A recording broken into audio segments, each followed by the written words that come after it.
Oh, there you are, YouTube. Okay, so I'm going to finish out that 30-day film challenge. If you've been following, like from previous videos, I've been doing 5 a day, so it's not a full 30 days. Um, I don't know if I just didn't want to make the series that long. So, today is the first one is a movie that is adapted from somewhere. Now, there are endless amounts of adapted films that I love, but I think I'm going to choose Watchmen from based off of Alan Moore's graphic novel Watchmen. And the reason I'm going to pick that is because the movie completely changed the ending. And I don't know if this is a controversial opinion or not, or some sort of hot take.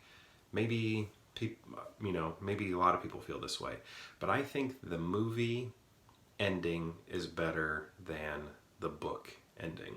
I find it a little more interesting and make a little bit more sense. I don't know, it's not like it makes more sense, but I find it more interesting and I like the way it ties in the characters a little bit more.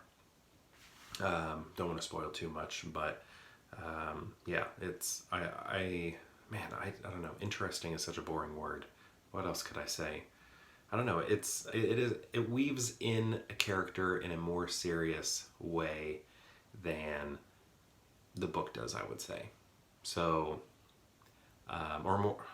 I don't keep trying to say the word interesting. I don't know. More serious way, I guess. I don't know. So yeah, Watchmen. Really like the end of that movie. Otherwise, I think I like the book better, but the ending of the movie I like better than the book's ending. Next is a film that is visually striking to you. That, again, there are so many.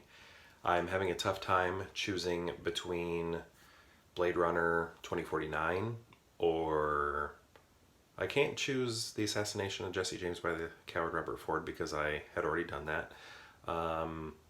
Or Melancholia. I didn't pick that one. I mentioned it before when I was talking about movies that made you feel depressed. So I think I'm going to go with Blade Runner 2049. That was just fantastic.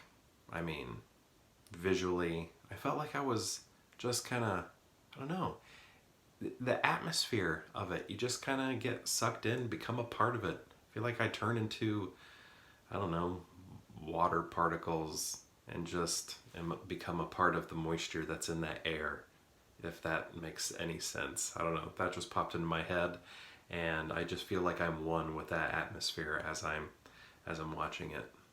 Oh, forgot to mention also, Roger Deakins was the cinematographer of that movie, and he's one of the greatest cinematographers of all time.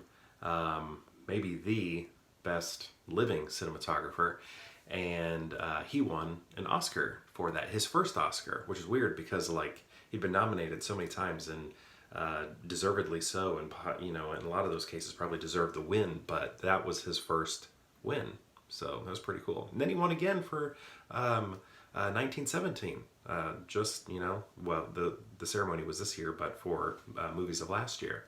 So that was pretty cool. And it's also interesting that both movies that he won for have a year in the title, or the title is a year. So maybe that's his good luck charm.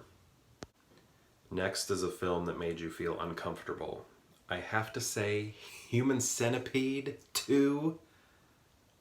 I think there's a tagline. It's not the final sequence. I don't know. Human Centipede 2 made me feel very uncomfortable. My wife and I, when we were dating, we were just watching it. I don't know. I think we watched the first one. We're like, oh, that was cool. Let's watch the second one. And we got through. I feel like we were watching it. We were sitting next to each other in her living room watching it. And then at one point, I think maybe I turned to her and was like, I don't think I like this. Because it is so uncomfortable. I do not recommend that movie to anybody. I mean, if you are like a completist of franchises and you watch the first one, I guess keep going, but no, that one it made me feel uncomfortable.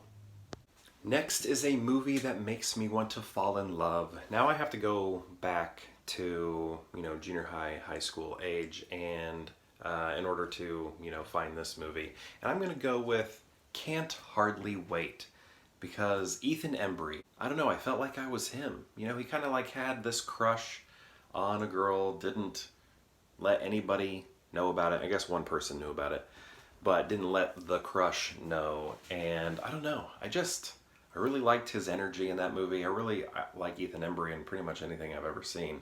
I think he's a great actor. But yeah, I think that movie, like as a teenager, because I felt so connected to his character, I felt like I'm kind of him. That's me right there.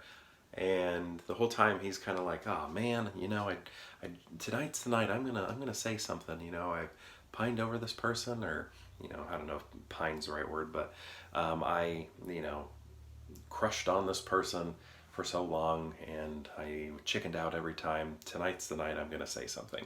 So I don't know. I felt like for me, I'm gonna choose that one because it felt so strong to me back in those teenage years.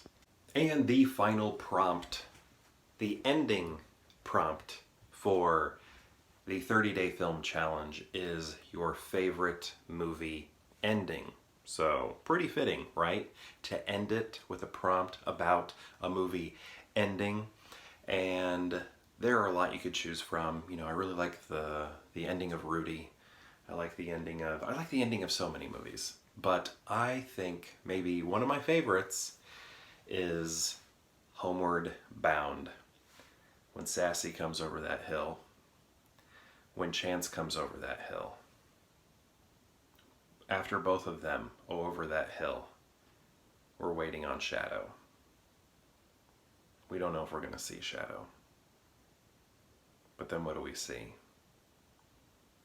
Shadow limping over that hill. He had hurt his leg. He had fallen into a pit. He didn't think he'd get out of that pit.